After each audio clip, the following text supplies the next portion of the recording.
Welcome to Leading Thinking 2021. It's great to have you with us. As we start this webinar and this webinar series for this year, we're really going to look at what a number of people have looked at and what we're all thinking about this time of year. And that is really what's happening and what's going to happen. A lot of us have been obviously through crazy times in the last 12, 18 months. And we're going to look at some of the major trends and the major skills to think about developing as we go through this 2021, which will be another year of difficulty and challenge for all of us. You'll see that I've chosen as a title and as a topic, Boardroom Trends and Boardroom Skills. The idea being that we all know what's happening out there. We don't need to revisit and relook at some of the trends in the environment. Obviously, what's happening in the boardroom is most important for us. And so we're going to spend a bit of time, thinking about that and talking to that. As we go, though, bit of an introduction. My name is Roger Hitchcock. I'm a senior partner with the Sadar team. I'm based in Pretoria, South Africa, and I welcome people from all over the Africa and beyond. Sadar is privileged to have worked and helped a number of companies in this crazy time throughout various parts of Africa. My role in Sadar is primarily in terms of the training and education, but I work a lot with companies in boardrooms and have done for many years. Just a couple of rules of engagement to start the process going. Please use the chat box to engage. What I have in front of me is both the chat box as well as the Q&A function. So if I'm looking away from the camera, it's normally at those areas. And maybe let's warm up our fingers, and it will be great while we wait for a few other people to join, because it always takes a couple of minutes for everybody to get online, to just let us know where you are logging on from. It'll be great to know in South Africa, in Pretoria, South Africa, it's a wonderful sunny day. So maybe put your location and what the weather's like so that we can get an idea of where you are logging on from.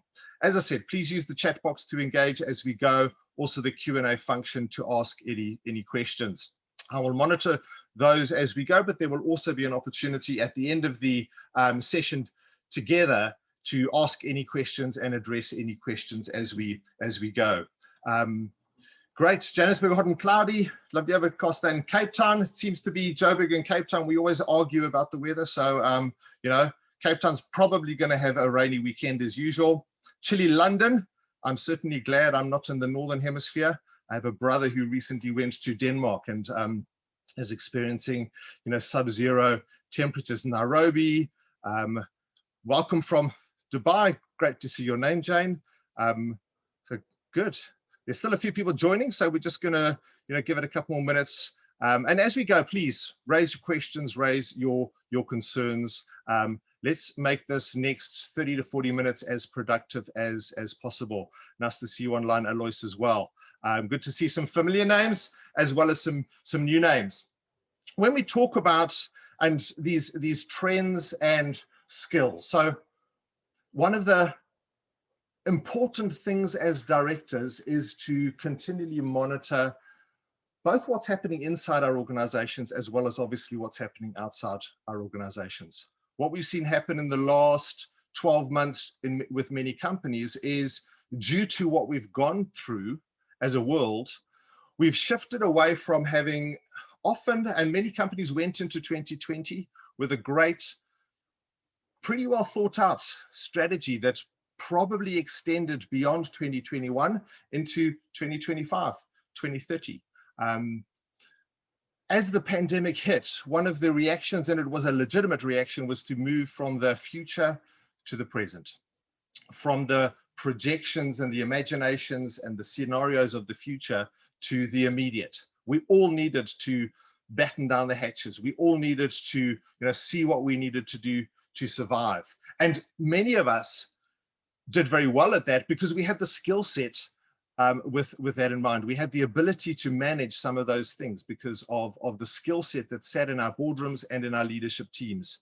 But as the world is changing, has changed, is changing, and continues to change, one of the critical things for board members is to be able to monitor what's happening out there. You see, boardroom performance, and the reason I use the phrase boardroom trends and boardroom skills is because we believe very strongly and very firmly that boardroom performance enhances, improves, results in company performance.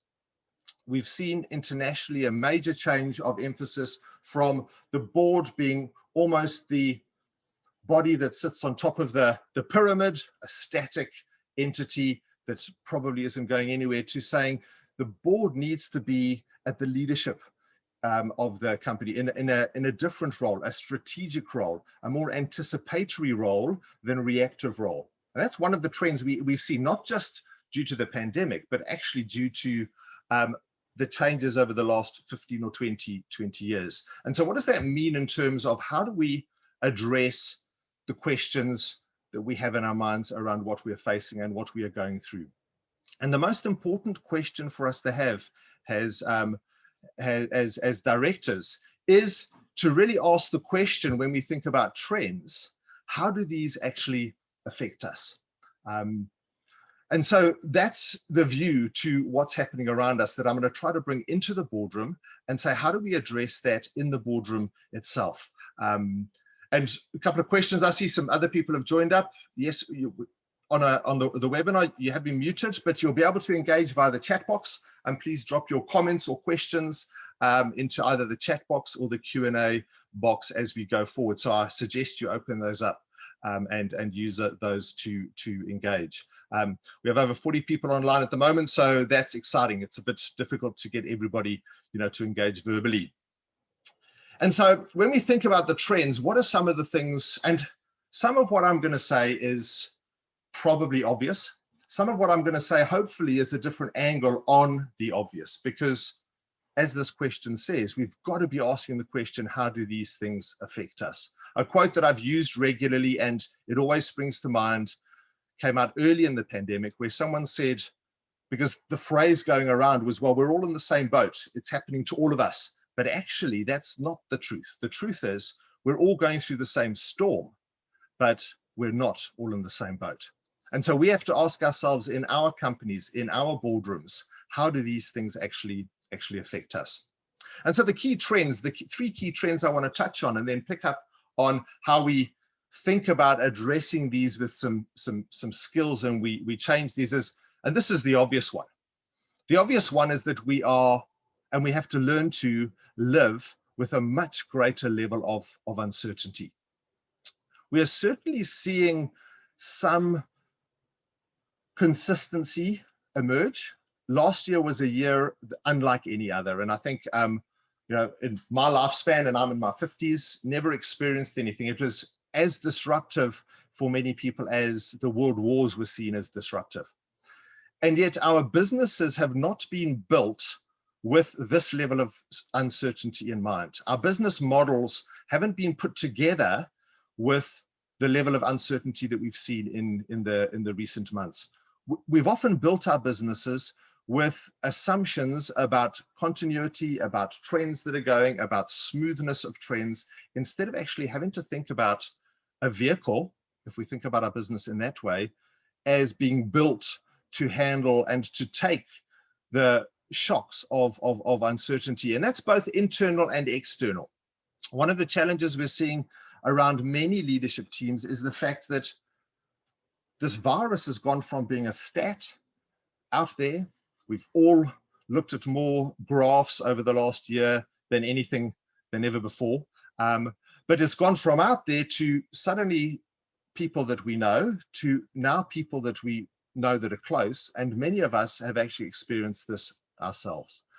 We've heard of more people, and I've heard of more people in the last month, where they not only know someone who knows someone who got sick and possibly died. Many people are going through the trauma of having people they know, people close to them, passing away, or certainly going through some really, really tough times as this pandemic has hit. And that leads to huge uncertainty in our businesses. So where things like continuity, things like succession were on the agenda and part of our standard process, we actually have to ask ourselves the question, how do we use these tools And we actually have to put them into practice. Many companies are having to activate their contingency plans instead of just have their contingency plans. And that's the obvious one. Many people are battling to look ahead, and yet as the leaders in the organization, what is really important is that we aim to lift our horizon higher. And I'll touch on some of that as we go. One of the other key trends that we've seen in the marketplace and in the world around us, and it's not only something that has emerged in the last 12 months, but it's something we have seen grow and develop, and it's what's being referred to as the infodemic. Our ability to trust information has reduced considerably, simply because the sources of information that we have available to us are not always as robust and verifiable, and not always as consistent as they were. And that obviously is in itself a massive conversation. But the challenge about asking ourselves in our own businesses about how this affects us in here is to really say, how much do people trust the information we have in our businesses? How much do our people trust what we are saying to them as leaders? How do we manage the flows of information in and out of our company when our people, ourselves, are exposed to ranges of different sources of information that are not always verifiable and not always solid? And so one of the phrases that is emerging is this concept alongside infodemic, is to think about what is starting to be called information hygiene. And information hygiene is an important thing because it's how do we accept, how do we receive information, what do we do with it, and how do we then distribute or disseminate information. And information flows in our businesses have also normally been built with more consistent, longer time frames in mind than we have to deal with at present. And that's one of the major challenges, is the flows of information into and out of our businesses. And so one of the board roles is that the board is ultimately the custodian, often not the originator, I acknowledge that, of information, but essentially the custodian of the information that flows from a company. Everything that a company says about itself that talks to its offerings and services, its relationships and interactions, its positions on certain things that are going on in the world around them, are in a sense flowing from or through certainly the boardroom table, because the expectations of our stakeholders, the expectations of the wider world, is based on the information that we disseminate to the world around us. And so we have to be very, very careful and take into account, how do we manage the infodemic onto the businesses, almost these waves of potential misinformation onto the businesses through our people, through our systems, but also how do we manage that internally, especially for those of us who have large companies in terms of people, or multi-site companies. Rumors go crazy, and rumors, as they say, travel faster than the truth. And so that's a critical trend we have to think about in terms of managing, and ultimately as board members, as you know, we're signing off the verified information. And so verifying the information before it goes out is critical. How do we deal with the infodemic internally and externally? The third trend that is really important is one that is a really, really vital part of running a business. So often what we think of in terms of business is that running a business is essentially about contracts and deliverables and service levels, but actually underlying and undergirding all of that, undergirding our ability to operate in any way, is our trustworthiness. And trust erosion is this trend that I think is really, really important, and it's related to uncertainty, and it's related to the previous trends. So even these three trends are related to one another. And it's critical because our ability to trust people is demonstrated in how we monitor them and control their performance. And I'm using those words, especially the word control, with a little bit of, a little bit sensitively, because the danger has been that our businesses have had to change in style, in structure, and sometimes in size, because of what the pandemic has done to our ability to work in different spaces. And so the spatial geography of our businesses has changed, and that does have a net effect on our trust of one another. I remember a case a number of years ago, and you think, how does changing office change a company? I remember walking into a company where they had recently moved into a much larger office. They were on a massive growth curve in the construction space, and they'd felt that they needed to start demonstrating a different corporate, almost facade. And so they'd moved into these massive offices, one of those offices where when you walk across the reception area, every step is echoed. There's the black leather couch, and you're looked at from 100 meters away by the receptionist or by the secretary as you arrive. They'd moved into those offices from open plan, smaller offices where they were all on top of each other. And so they needed more space. But the danger is that just moving into that different space, that spatial arrangement, which I refer to, completely changed their organizational culture. People could go through this massive reception area in the morning and hide in their offices and not interact with anybody face to face.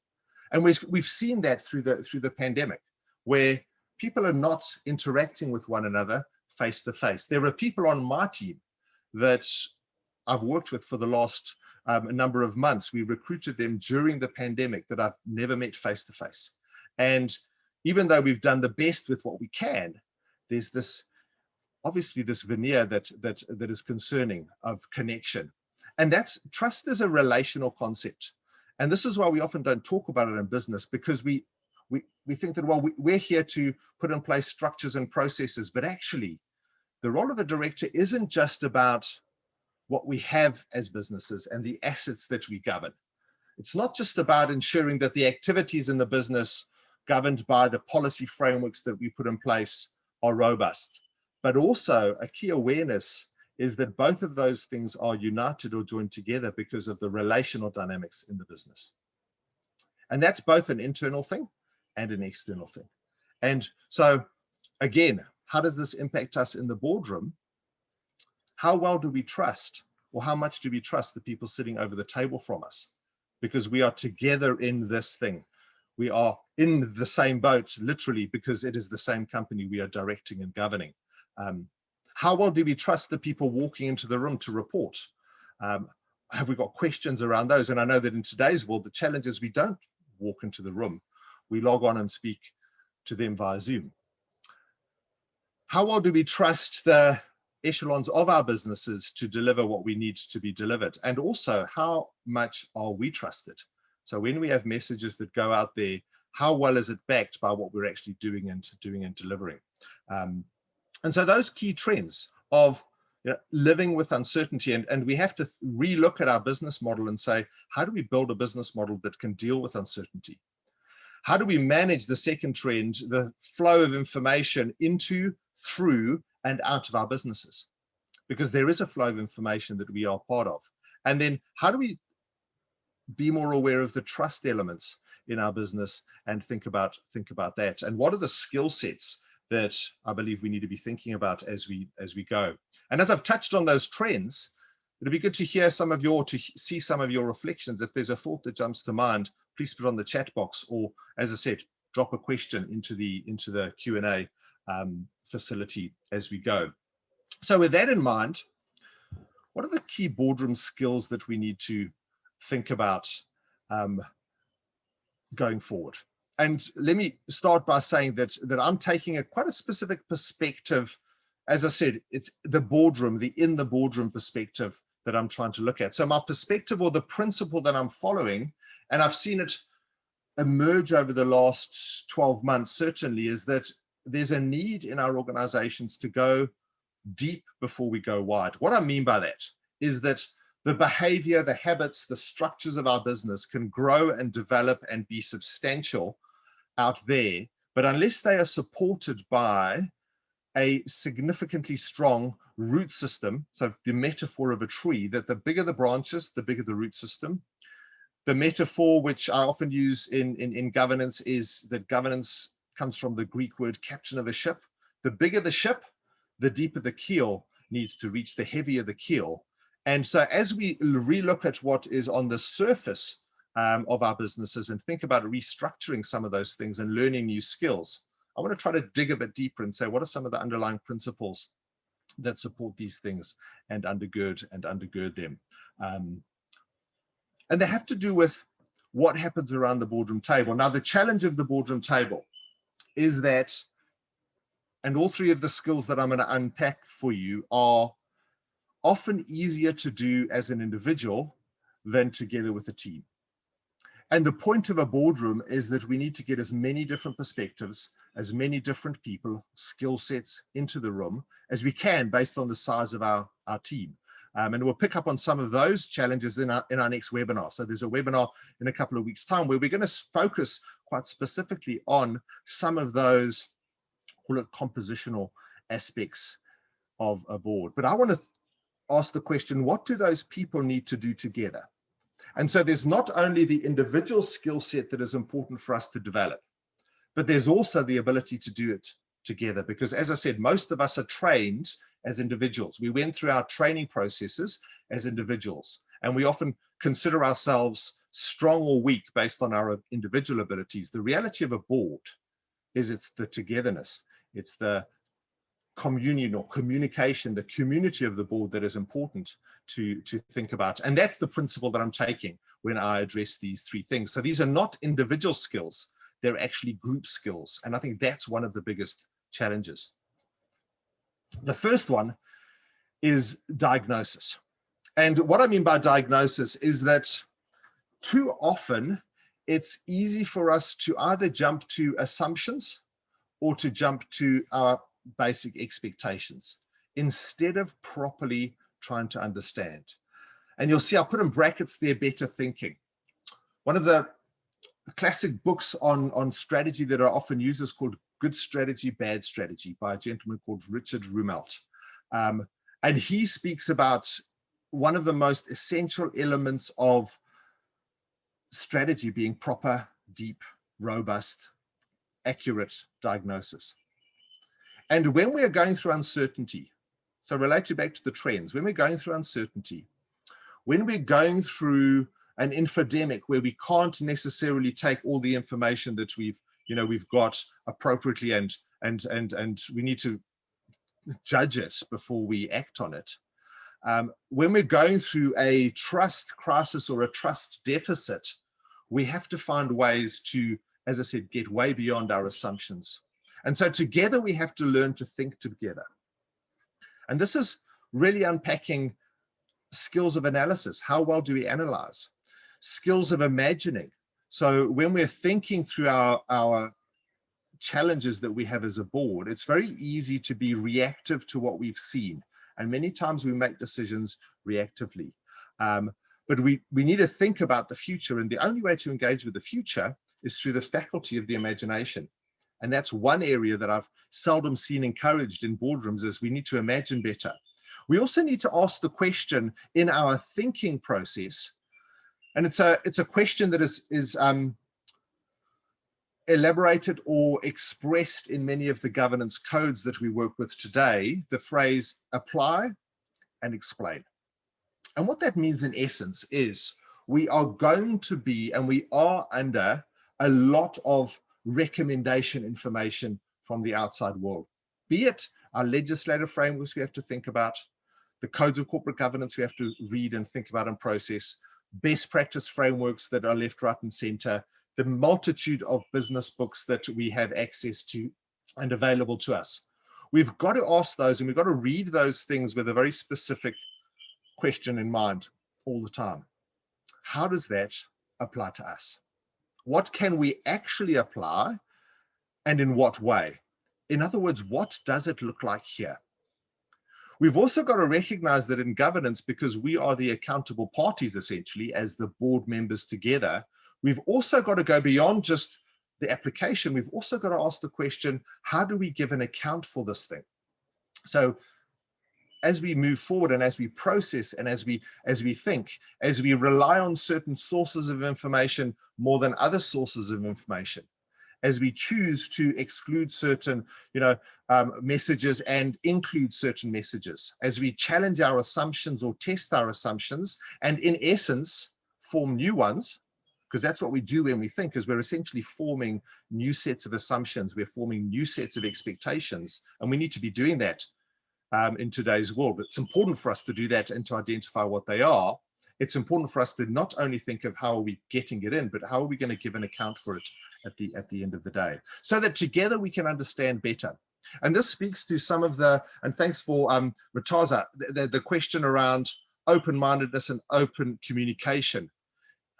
I trust your context is the very competitive board that you've mentioned.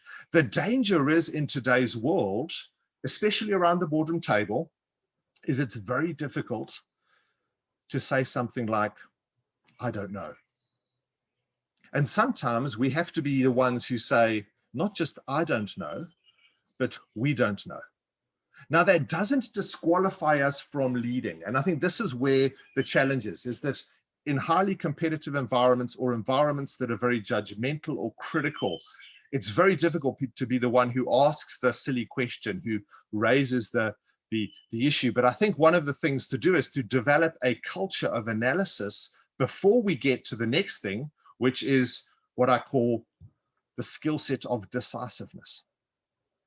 And in a sense, the challenge with diagnosis versus decisiveness is that diagnosis is typically seen as open-ended, open communication, discursive, in a sense, opening things up, because what we need to do before we kind of settle on an option is we do need to look at what those options are. And so the paradox of these two skill sets is diagnosis is about trying to understand and trying to get to the bottom of things, as we say. Decisiveness is about being clear about what we are deciding. And I've seen this emerge with a number of different companies in the last 6 to 12 months or 6 to 9 months, is companies are taking decisions, but they're holding something else as an open-ended option as well. So they're saying, we are doing this, but we're also hoping for, we're also expecting, we're also, we're hoping it gets back to normal. We're hoping we can go back to the things they were, which they're holding with an open hand almost in front of them. And they're trying to be decisive in the immediate. And it creates this mixed message. You see, the challenge with the infodemic and the trust erosion is that both of those things are based on information flows and coherence and clarification of information. And the moment we communicate in a fuzzy manner, we create the potential and the opportunities for indecisiveness. And I think that's one of the big challenges. And so the second thing, decisiveness is better deciding. And thinking is obviously part of the deciding process, but we can certainly think a lot without ever deciding. I found that's something that we fall into the trap of in our team, is that we throw a lot of ideas around. We're very good at the idea generation. Sometimes we're not that good, and we have to examine our own ability to decide. And this is really where we have to ask, how do we clarify what the options are? A phrase that I'm starting to dwell on is what I'm calling optioning. So we need to think about, how do we clarify what those options are instead of just working towards what ends up being the default? Because if we need to make a decision, we need to understand clearly what the options we are deciding between are.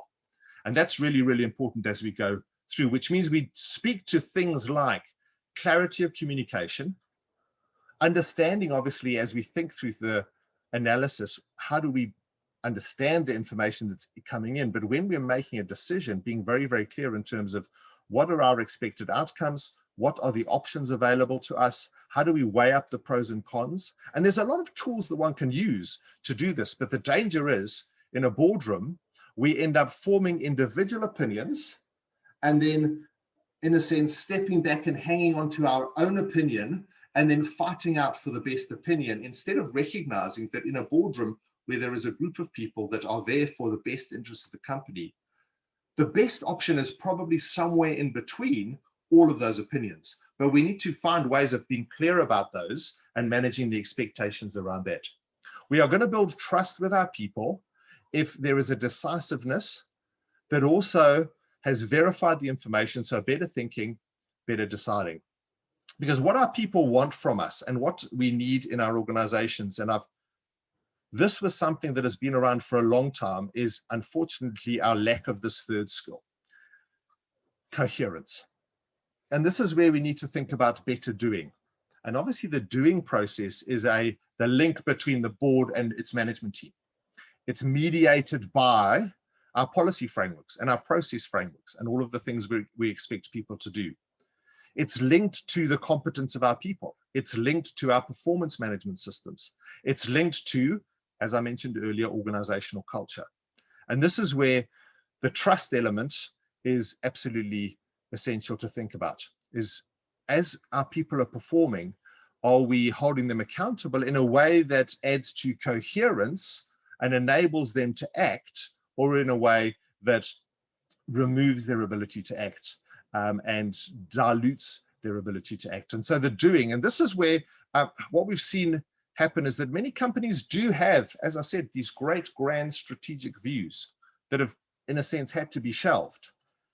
And where we've fallen short, where we haven't developed the good skill set between board and management, is the tactical, agile decision-making that is so, we hear the words agile and resilient and flexible regularly in the world today, but we actually haven't asked ourselves the question, what does that look like in and from the boardroom in terms of our communication flows, in terms of our expectations? And so coherence is very strongly linked to the decisiveness, because we need to be clear about what we're expecting and the decisions that have been made and what's being expected, so that the people who are implementing those things can be clear about what standard they're going to be held to in a sense. And so, as I said, I've tried to go deeper before going wider. When we look at these three things of really looking at diagnosing better thinking and learning thinking skills, it's not about the technicalities of how a boardroom works, but it's about how well do we think together as a team? How well do we decide together? And one thing I haven't even really touched on is, how do we manage those conflict of interests in the decision-making context? We need to see ourselves as a team. And the cohesiveness of the team obviously is something that will help with the coherence of the message that goes down into our organizations. And as I was putting together these three skill sets, I kind of realized that actually all three of these, and this is as I close, so please, if you've got questions or comments, please drop them onto the Q&A box. Please also, if you've got, if there's been anything of value that you've been able to pick up, maybe drop one of the key skills that you feel you need to work on most, because by identifying it, you can then start to say, how are we going to do it? But if I look and take a step back from even these three things, and from the uncertainty and the trust erosion and the infodemic we are going through, is I realized that these can be summed up in recognizing that our role as boards is as much designers as it is doers. There's obviously activity to do at board level, and our companies need to do things. But we also need to be able to take a step back and redesign how we're going to respond, how we're going to change, how we're going to look forward strategically. And the key challenge is that our structures and cycles at board level have often been reduced because we have seen ourselves primarily as monitoring or approving or rubber stamping, instead of thinking ourselves more as architects and less as quality checkers. Are we those who come beforehand and design, or are we those who go afterwards and check?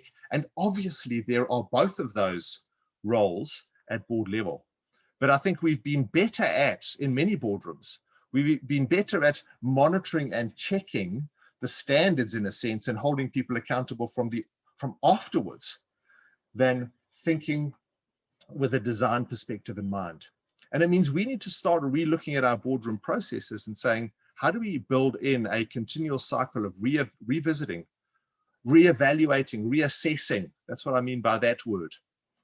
Reimagining, looking into the future, exercising our skill set as scenario planners, as thinkers, as imaginers, as foresight practitioners, and then also asking the question, how do we recreate what we have available to us? Because a company is created through its policy framework, and the policy framework must be designed to deliver the strategy that it is pursuing at the end of the day. I see some questions coming up, which is great. I'd love to hear your comments.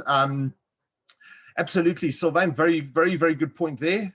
Sitting on a board is a risky activity. That's why we need to know about what we are taking on. I often say that the jacket of directorship is a heavy jacket. Directing is something you need to want to do, because if you don't want to do it, then you're carrying a liability that potentially you carry. The question there also flows into execution. Well-designed policy, well-designed systems enable activity in our business. And so one of the things I believe we need to be doing right now is reviewing our policy frameworks to ask ourselves the question, are these designed to take into account some of the challenges we have? Because what a policy framework does is it not only allocates responsibility and authority for the actions, it also appropriately holds people accountable for what they do. And so there's a two-way flow. And as our businesses grow and develop, we have to ask ourselves the question, how well designed is that? And on this slide, it's an appropriate one. I trust that answers that question. But Palmer, as a board member, I believe in the power to manage trust and facts. I'm not sure how I bring cohesiveness in company implementing board decisions. One of the things I've seen, so again, this is just what pops to the top of my mind, is this, I believe, is linked quite strongly to trust. I think cohesion and trust are actually quite strongly interrelated. But what both of those require, and I think this is why they are strongly related, is clarity of communication and knowing one another. You can't trust somebody, or it's very difficult to trust somebody unless there is some level of knowledge of the other. And I think one of the opportunities in the crisis is for boards in the most appropriate way possible. So here I'm not talking about interfering or all of those dangers of getting too operational, which was pretty much the previous question, but how do you draw closer relationally to the business and not just operationally? Because if it's just operational, it can become very condescending and interfering. But if we draw closer relationally, and I find that it's sometimes simply by just asking how people are doing. Genuine care, genuine empathy leads to trust, and trust leads to cohesion, because it's about building those communication barrier or bridges, taking down the barriers, building those communication bridges as we go. And so when we're thinking about our board decisions, we've got to take it further than just saying this is the decision, to ask the question, how do we actually communicate this? Who communicates this? Do we just send it down the channel, or do we actually put ourselves in the communication space so people can see us, hear our voices aboard, and build that trust that we need for them to act, and they need to trust our decision-making as well. Russell, I see your question. I love what you said there, COVID pressure cooker, almost like the boiled frog syndrome. And I think this is the challenge. So what we're seeing happening, and what I've picked up, is that many of us are still hoping that somehow, some way, this thing will return to normal. So 12 months ago, 11 months ago, when we went into the pandemic, it was almost seen and almost painted by lots of the media and lots of the messages of, well, let's just buckle down, and in 3 or 4 months' time, we'll get back to normal. We realized when Europe tried that led to their second wave, okay? And that was the problem, is that everybody wanted to just get back to normal instead of recognizing that there have been fundamental changes. And I almost want to advise companies to take a worst case scenario on what those changes look like and plan with that in mind. So almost step right back and say, if we had to take a worst case scenario, how do we build for that? Because then it could be, and hopefully is, a bit better than we're anticipating, which means we then move from a position of worst case to what is better than continually being feeling like we are being edged back as we are hit by these challenges that we are facing. Again, a personal opinion I have is I think we're only starting to see some of the long-term supply chain disruption because of the time some of these things take to go through the environment. I don't want to get into too much detail there, but we need to really diagnose and ask ourselves the question, how does this affect us? What do we look like as well? Thanks, Russell. Lots more of these 3 skills to be practiced with grace, understanding, humanity. I love what you said about forgiveness. You know, we need to be the person who not only can say, I don't know, but also I was wrong. And I think that's one of the challenges we have. And so maybe that adds a 4th or 5th or 6th skill set to the skills we need to operate and work with as a board. Any other questions or comments, please drop them in as just some closing thoughts from me. And thank you for taking the time and spending the time, investing the time this Friday afternoon. And really, it is an opportunity. And I know we're already in February, and many people say, well, you're talking quite a lot about starting the year, but this year has been a difficult start for many companies and many people personally. I've experienced that myself. But as we go through this, really, really important, the board's responsibility is around not just monitoring and overseeing and the technical aspects, but I think actually anticipating and imagining. And Russell, as you said, with grace, understanding, humanity, empathy is a word that I think is really, really important in the skill set that we need to think about.